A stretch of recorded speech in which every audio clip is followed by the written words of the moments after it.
एक लंबे समय पहले एक गांव में पागल वेंगलप्पा नामक एक आदमी रहता था।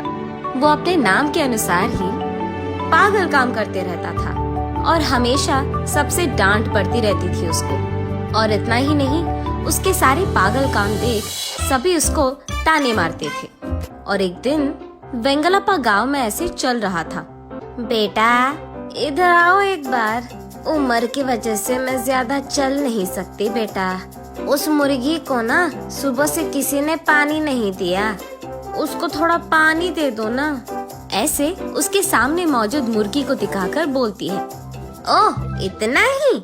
ऐसे कहकर वेंगलप्पा उस मुर्गी को बगल में ही मौजूद तालाब में फेंक देता है। ये देख वहाँ मौजूद बूढ़ी औरत चिल्लाती है, अरे रे ये क्या कर रहे हो? मुर्गी को तालाब में फेंक दोगे तो मर जाएगा बेटा, उसको बाहर तो निकालो पागल। ऐसे कहती है। अब अगर पानी पीना है तो पानी के पास ही जाना होगा ना, ऐसे कहता है। अरे ऐसे नहीं होता बेटा, इसीलिए तुझे पागल कहते हैं, पागल वेंगलप्पा। पहले उस मुर्गी को तालाब से बाहर निकालो, ऐसे कहती है। वेंगलप्पा उस मुर्गी को तालाब से बाहर निकालकर वहाँ रास्ते में छोड़कर, अरे बुढ़िया मेरे को ना समझ कह रही है, देखना एक न एक दिन ये सारा गांव मेरी समझदारी की तारीफ करेगा, ऐसे कहता है। तेरे कारण ये गांव कहीं कब्रिस्तान न बन जाए, जाओ निकलो यहाँ से पागल, ऐसे कहती है बुढ़िया। तब वेंगलप्पा अपने मन में इस बुढ़िया को कोसते हुए वहाँ से चले जाता है। जाते जाते रास्ते में आम के लिए पत्थर फेंकते हुए बच्चों को देख रुककर उन बच्चों के पास जाकर, ऐसे पत्थर क्यों फेंक रहे हो, ऐसे पूछता है। और वो, हमें आम चाहिए, ऐसे कहते हैं। बस इसके लिए इतना मेहनत क्यों कर रहे हो, मेरे पास एक उपाय है, रुको, ऐसे कहकर एक कुल्हाड़ी लेके आता है और उस कुल्हाड़ी से वो आम के पेड़ को नीचे से काटने लगता है।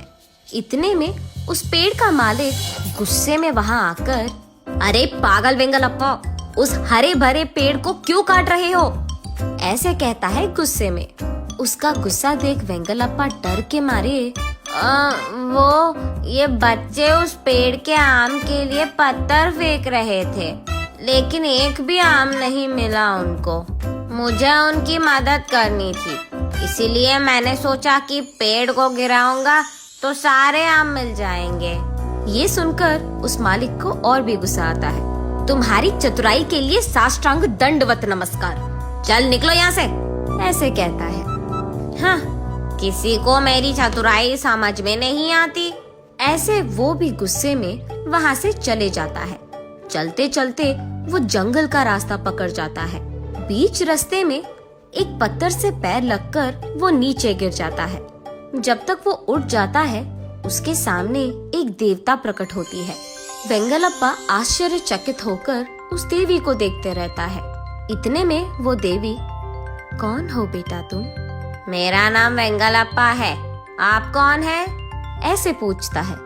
मैं एक देवी हूँ, एक श्राप की वजह से मैं ऐसे पत्थर बनकर रह रही हूँ। आज तुम्हारी वजह से मेरे श्राप से मुझे मुक्ति मिली है। ओह अच्छा।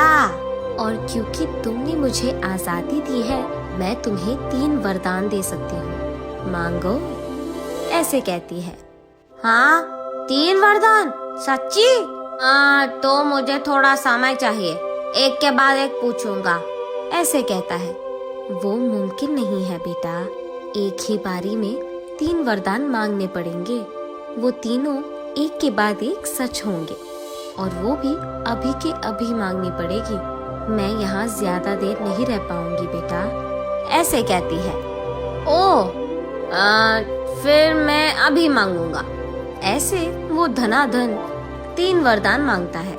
मुझे एक बड़ा बैग का सोना चाहिए, उसके बाद मैं एक बड़ा बंगला में रहना चाहूँगा, उसके बाद मेरे गांव के सारे लोगों को मेरी बहुत तारीफ करनी होगी, ऐसे पूछता है। तथास्तु, देवी ऐसे कहकर वहाँ से गायब हो जाती है। यहाँ वेंगलप्पा सोचता है कि आज गांव में सारे लोग मेरी होशियारी की बहुत तारीफ करेंगे। ये सोचते हुए वो वहाँ से चलते रहता है। उसे बीच रास्ते में एक बैग दिखाई देती है। वेंगलप्पा बहुत पाने की खुशी में उसके मांगे वरदानों के बारे में भूल जाता है। उस बैग को लेकर बगल में रखकर, लोगों को तो दिमाग नहीं है, सब कुछ बीच रास्ते में पैरों के सामने ही लगाते हैं, ऐसे सोचते हुए वो आगे चले जाता है। कुछ देर बाद उसे सोने के बैग के बारे में याद आता है। अरे रे, वो शायद सोने का बैग था। ऐसे सोचकर पीछे मुड़कर वो बैग लाने की कोशिश करता है, लेकिन उतने में ही अचानक वो एक बड़े बंगला में बड़ी सी सिंहासन पे राजा की तरफ बैठे हुए रहता है। उसके ठीक बगल में अलग प्रकार के व्यंजन पेश किए हुए रहते हैं। वो सब देख, आहा, मेरा बंगला कितना अच्छा है, ऐसे सोचते फिर से सोने की बैग याद आने के कारण उसे ढूंढने फिर से बाहर आता है और उसे रास्ते में ढूंढते रहता है, लेकिन वो बैग कहीं नहीं दिखता है।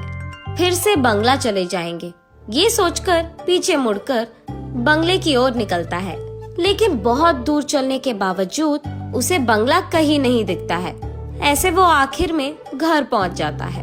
वहां पहुंचकर गांव वालों को जो कुछ भी आज उसके साथ हुआ बड़ी गर्व से कहता है और कहता है कि तुम लोगों को मेरी तारीफ करनी चाहिए। तब वहां मौजूद गांव वाले वेंगलप्पा की कहानी सुनकर, अगर तुमने सच भी कहा तो तुम सच में बहुत किस्मत वाले हो, लेकिन क्या फायदा, तुम्हारी इस पागलपन के कारण वो सब तुम खो बैठे।